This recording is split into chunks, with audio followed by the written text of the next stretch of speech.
के करीब 2:30 बज रहे होंगे। नाइट शिफ्ट करने के बाद मैं पैदल ऑफिस से घर की ओर लौट रहा था।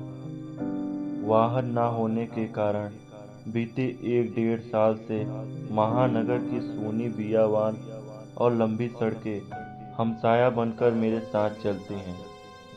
बाप रे, इतनी लंबी लंबी और भूतिया सड़कें खत्म होने का नाम ही नहीं लेती। बस चलती रहती है, रुकने का नाम ही नहीं लेती। कहीं ऐसा घनघोर अंधेरा कि पैर कहाँ पड़ रहे हैं पता ही न चले, तो कहीं खंभों की लाइट से फूटते सफेद झिलमिलाते प्रकाश में नहाती सड़कों की खूबसूरती देखते ही बनती है।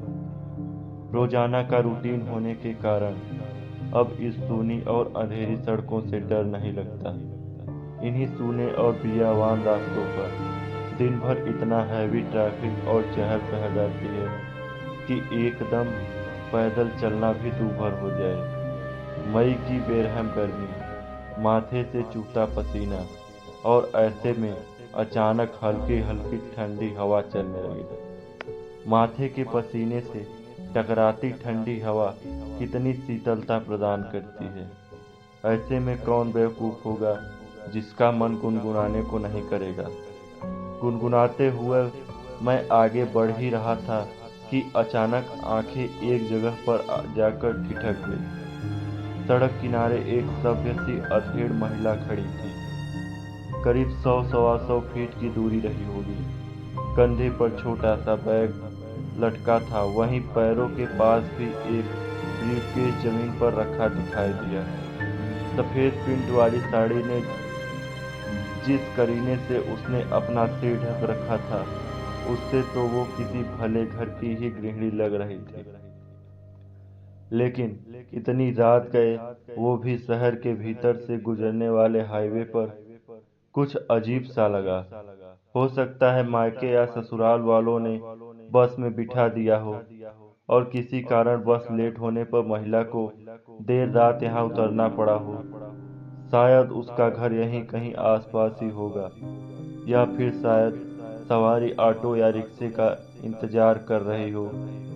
लेकिन इतनी रात गए रिक्शा कहाँ मिलेगा। शायद घर का कोई परिजन गाड़ी लेकर आ रहा होगा। शायद सोचते हुए मैं उसके बहुत करीब आ गया। नजरों से नजरें टकराई, मगर वो जरा भी नहीं झेपी। मेरी आंखों में बराबर देखती रही, भय का नामो निशान तक नहीं। वरना इतनी अंधेरी और सूनी रात में एक अकेली महिला कम से कम मुझ जैसे मवाली इंसान को देखकर तो डर ही जाए। लेकिन वो लगातार घूरती रही। चेहरे पर न कोई हाव, न कोई भाव। हाँ, होठों पर मुस्कान बराबर जमी रही। मैं भी झेप गया। मुझे ही नजरें हटानी पड़ी, कहीं ऐसी वैसी हो तो। फिर एकदम से सिर झटक दिया। होगी कोई, मुझे क्या लेना देना। मैं तेजी से कदम बढ़ाता हुआ अनजान महिला को क्रॉस कर गया। अनजाने डर और शर्म के मारे मैंने फिर पलट कर नहीं देखा। न जाने वो क्या सोच बैठे। चलते चलते मैं दूसरी सड़क पर आ पहुंचा। अब वो सड़क और महिला पूरी तरह से ओझल हो चुकी थी। कहीं कोई भूत वूत तो नहीं थी। थोड़ी देर पहले भला लगने वाला रास्ता अब भयभीत करने लगा था।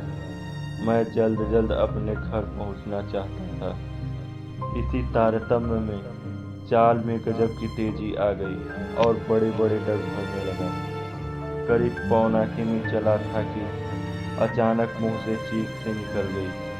वो महिला करीब 100 गज दूर उसके सामने सड़क किनारे ठीक उसी ढंग से खड़ी दिखाई दी, कंधे पर बैग और जमीन पर ब्रीफकेस।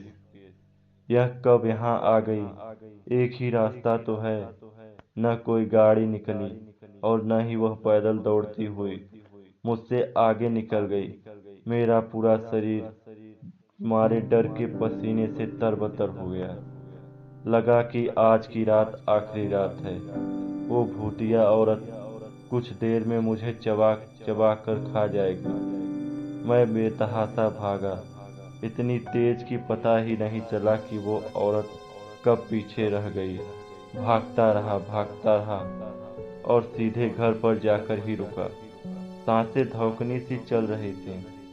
घर के बाहर ही कुछ पल खड़ा होकर अपनी सांसों पर कंट्रोल किया।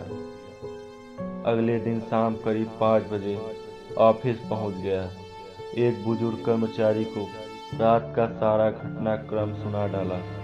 हंसते हुए बोला, नूर चचा, अरे कहीं बूचड़ खाने के पास की बात नहीं कर रहा?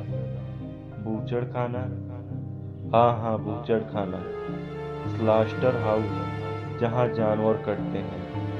बेटा, वो सड़क बहुत खतरनाक है, बहुत हादसे होते हैं।